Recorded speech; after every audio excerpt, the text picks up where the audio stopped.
El historial de horror. Pequeñas fueron desvividas siguiendo un patrón lingüístico que heló la sangre de los investigadores. Las víctimas fueron Michelle Maenza y Wanda Walkowicz. Lo que hace que este punto sea nivel 3 es la obsesión del agresor con las iniciales. Cada niña fue encontrada en una localidad cuyo nombre empezaba con la misma letra que su nombre. Por ejemplo, fue hallada en Churchville, Maenza en Macedon, y Walkowicz en Webster. Este patrón de doble inicial sugiere a una mente extremadamente organizada y obsesiva, alguien que no elegía a sus víctimas al azar, sino que cazaba específicamente para completar un rompecabezas macabro. El sistema falló porque la policía de las 3 localidades no compartió información a tiempo, pensando que eran casos aislados de extraños en el camino. Las escenas de la evidencia biológica mostraban que el sujeto pasaba tiempo con los restos, realizando rituales de limpieza que borraban casi cualquier rastro forense útil en aquella época. El fantasma que nunca cayó. A pesar de interrogar a más de 800 sospechosos, el asesino del alfabeto nunca fue capturado. Hubo un sospechoso principal, un tío de una de las niñas, pero se quitó la vida poco después de ser interrogado. Décadas más tarde, en 2011, un hombre llamado Joseph Nasso fue arrestado en California por crímenes similares, también con víctimas de iniciales dobles, pero las pruebas de ADN no lograron vincularlo de manera definitiva con los casos de Rochester. El misterio sigue vivo en los foros de True Crime. ¿Fue un solo hombre o un grupo de imitadores siguiendo una regla gramatical sangrienta?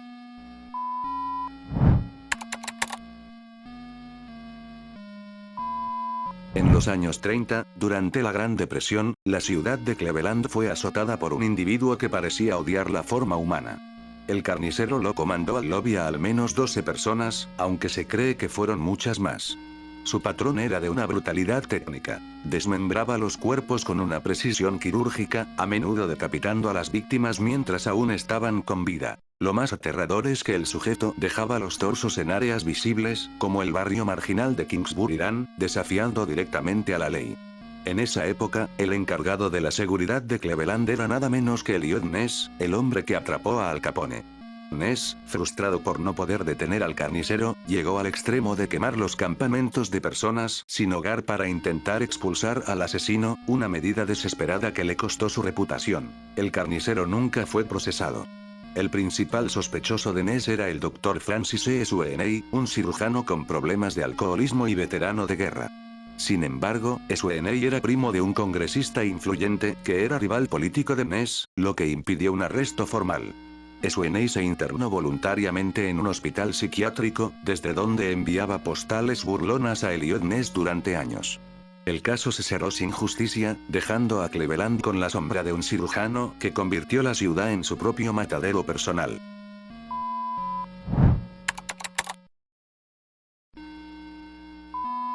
Randy Kraft es conocido como el asesino de la tarjeta de puntuación. Durante los años 70 y principios de los 80 en California, Kraft finalizó la partida de al menos 67 hombres jóvenes. Lo que lleva este caso al nivel 3 es el nivel de tortura técnica y prolongada que aplicaba. Kraft era un genio de la informática y un hombre con un coeficiente intelectual muy alto, lo que le permitía llevar una vida doble perfecta. De día era un consultor brillante y de noche un depredador que drogaba a sus víctimas para realizar experimentos de dolor indescriptibles. Llevaba consigo una libreta cifrada que la policía llamó la Scorecard, tarjeta de puntuación, donde anotaba apodos crípticos para cada una de sus víctimas, como Hideout, Marine Bronco 2-in-1. Esta lista sugiere que Kraft veía a los seres humanos como simples puntos en un juego perverso de datos. Su caída fue casi accidental. En mayo de 1983, 2 oficiales de la patrulla de caminos de California detuvieron el camión de Kraft porque venía zigzagueando. Cuando Kraft bajó del vehículo, parecía estar bajo la influencia del alcohol. Al revisar el asiento del copiloto, los oficiales encontraron a un joven que parecía estar dormido, pero al intentar despertarlo, se dieron cuenta de que ya había sido mandado al lobby y que Kraft había estado conduciendo con él durante kilómetros. Al registrar el camión, encontraron la famosa libreta y miles de fotografías de sus actos. Fue condenado a muerte, y a día de hoy sigue en el corredor de la muerte de San Quentin, siendo uno de los sujetos más fríos jamás estudiados por el FBI.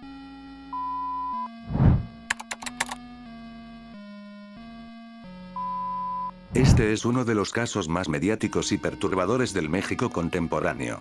En octubre de 2007, la colonia Guerrero en la Ciudad de México se convirtió en el epicentro de una noticia que paralizó al país. José Luis Calva Cepeda se presentaba ante el mundo como un escritor, poeta y dramaturgo, un hombre culto que frecuentaba cafés literarios.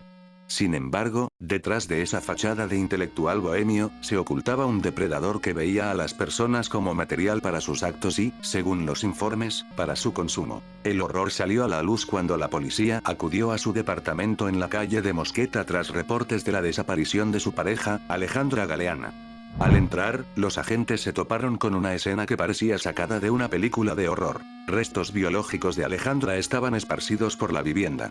Lo que hace a este punto nivel 3 es el hallazgo en la cocina. Se encontró sustancia biológica procesada en un sartén y trozos de carne en el refrigerador junto a un plato con limón.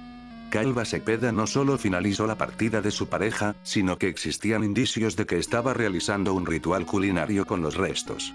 Se le vinculó además con el hallazgo de otras dos mujeres que habían sido encontradas en condiciones similares en años anteriores, sugiriendo un patrón de depredación serial bajo la máscara de la poesía. Cuando los oficiales irrumpieron en el departamento, Calva Cepeda, en un intento desesperado por evadir la justicia, saltó desde el balcón de su vivienda.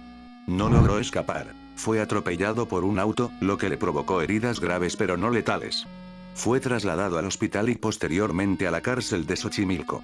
La captura técnica fue impecable debido al rastro de evidencia dejado en el inmueble, pero el misterio aumentó cuando, apenas unos meses después de su detención, Calva Cepeda fue encontrado sin signos vitales en su celda. Las autoridades determinaron que él mismo decidió terminar con su ciclo, pero muchos cabos quedaron sueltos sobre si hubo otras víctimas y si realmente llegó a consumir los restos, llevándose la verdad absoluta al silencio eterno.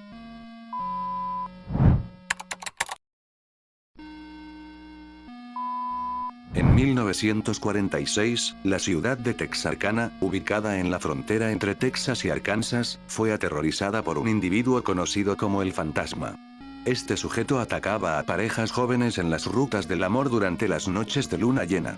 El fantasma utilizaba una máscara de tela con agujeros para los ojos, lo que le daba una apariencia espectral que marcó la estética del terror para siempre. Lo que hace este caso extenso es el nivel de sadismo y la capacidad del agresor para aterrorizar a toda una población. No solo mandaba al lopi a los hombres, sino que sometía a las mujeres a vulneraciones extremas y rituales de dolor antes de dejarlas sin vida.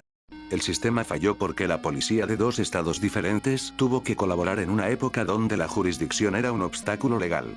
El pánico fue tan grande que los habitantes de Texarkana empezaron a tapiar sus ventanas con tablas y a patrullar sus propias calles con escopetas, convirtiendo una ciudad tranquila en una zona de guerra psicológica. A pesar de la intervención de los famosos Texas Rangers, el fantasma nunca fue capturado ni identificado. El sospechoso principal fue Joel Sweeney, un hombre con un largo historial criminal cuya esposa lo delató dando detalles precisos de los ataques. Sin embargo, ella se negó a testificar en el juicio por miedo, y la ley de aquel entonces impedía que una esposa testificara contra su marido sin su consentimiento. Sweeney fue a prisión por robo de autos, y curiosamente los ataques se detuvieron, pero la identidad del fantasma nunca se confirmó con evidencia física.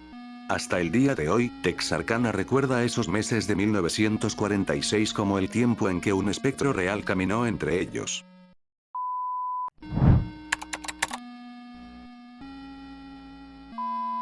Aden Clark es uno de los sujetos más extraños y desapercibidos de la historia criminal de Estados Unidos. Clark sufría de múltiples trastornos de personalidad y tenía una obsesión con el canibalismo y el uso de ropa femenina durante sus actos. Lo que lleva este caso al nivel 3 es que Clark se movía constantemente, finalizando la partida de personas en diferentes estados y enterrando tesoros, partes biológicas y pertenencias de las víctimas, en bosques remotos. El sistema falló de forma estrepitosa, porque Clark provenía de una familia con un historial de violencia genética. Su hermano también era un asesino serial condenado. Aden Clark se hacía pasar por un hombre con discapacidades mentales para que la gente bajara la guardia, trabajando como cocinero o jardinero. Su método incluía el consumo de la sustancia roja de sus víctimas, alegando que esto le daba la energía de los desvividos. Su caída ocurrió en 1992 tras la desaparición de una niña de 6 años llamada Michelle Dore. Años después de ser sospechoso, Clark ya estaba en prisión por otro crimen cuando empezó a hablar con su compañero de celda, quien resultó ser un informante. Clark confesó que el espíritu de una mujer le decía dónde estaban enterrados los cuerpos.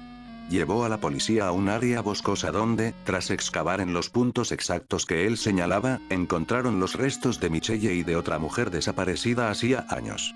Aunque fue condenado, Clark sigue afirmando que ha dejado tesoros por todo el país que aún no han sido descubiertos, dejando abierta la posibilidad de que haya decenas de familias que aún no conocen el destino de sus seres queridos.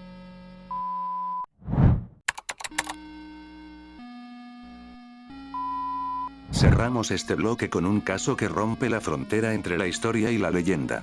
Entre 1764 y 1767, en la región de Gévaudan, Francia, algo empezó a mandar al lobby a campesinos y niños de una manera brutal. Las víctimas aparecían con las gargantas desgarradas y el cráneo destrozado.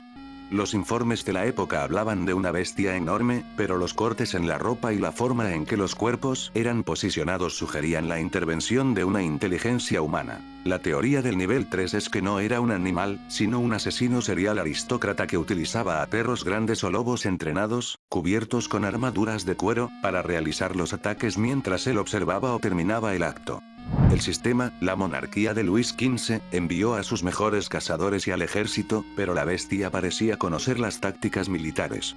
Fue un caso de pánico masivo que obligó a cambiar la forma en que el Estado protegía a sus ciudadanos en las zonas rurales. El fin de los ataques llegó cuando un cazador local llamado Jean Chastel abatió a un animal de gran tamaño utilizando balas de plata bendecidas, según la leyenda.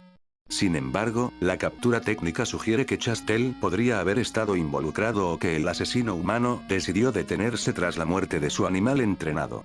Nunca se juzgó a nadie, y aunque el animal fue disecado y enviado a Versalles, llegó en tal estado de pudrición que fue enterrado sin ser estudiado seriamente.